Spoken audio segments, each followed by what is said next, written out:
Love, Oh, kapag binibimbang naman kita, sana naman umungol ka man lang. Para naman gaganahan ako. ingot ka pala eh. E paano ako umuli? Di ka naman marunong bumimbang. Patong sabay shoot, habay day mo pa ang manok kung bumirada.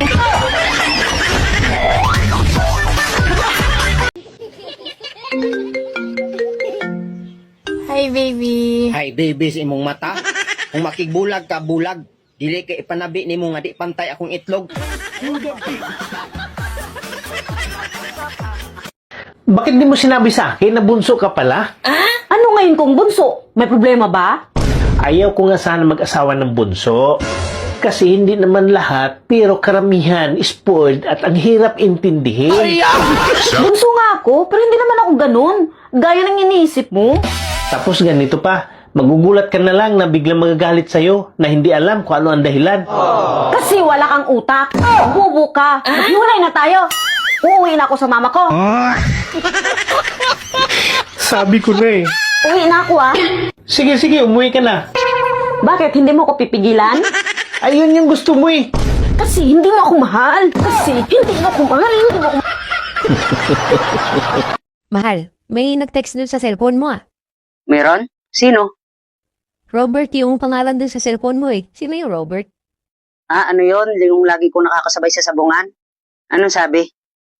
Hindi daw kayo tuloy mamaya kasi wala daw sa kondisyon. Yung manok niya yon, yung ilalaban namin. Sayang naman, wala sa kondisyon. Sigurado ka manok yon? Oo, manok niya yon. Sayang naman, sabong na ako eh.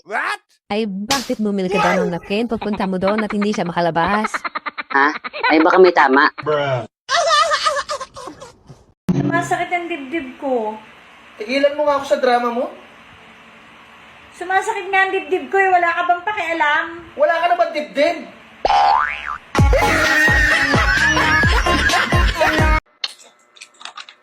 Oh, ba't ngayon ka lang? Gabing-gabi na. Thanksgiving party kasi namin, kaya natagalan akong umuwi. Thanksgiving? Ano ba ibig sabihin yan? Year-end party. Tapos magbigayan kayo ng regalo sa isa't isa. At syempre, kailangan may regalo din ako.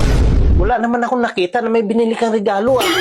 Hindi ko na kasi kailangang bilhin ang napili nilang iregalo ko. Eh, pasalamat ka dahil wala kang ginastos. Napakaswerte ng Pasko mo ngayon.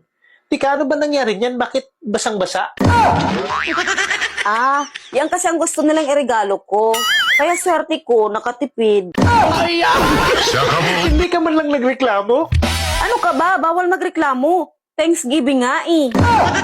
O di, ang laki din ng ngiti mo. At nagustuhan mo rin. Kahit hindi ko gusto, hindi pwedeng magreklamo. Kasi Thanksgiving. Ay, kung hindi mo talaga gusto at napilitan ka lang ibigay sa kanila kasi Thanksgiving, ano ang sinabi mo sa kanila pagkatapos ng lawayan yan o kung paglaruan yan kung ano pa kasi basang-basa eh. Wala ka man lang sinabi sa kanila. Meron akong sinabi sa kanila Ay, buti naman. Sigurado natauhan sila. So, ano sinabi mo?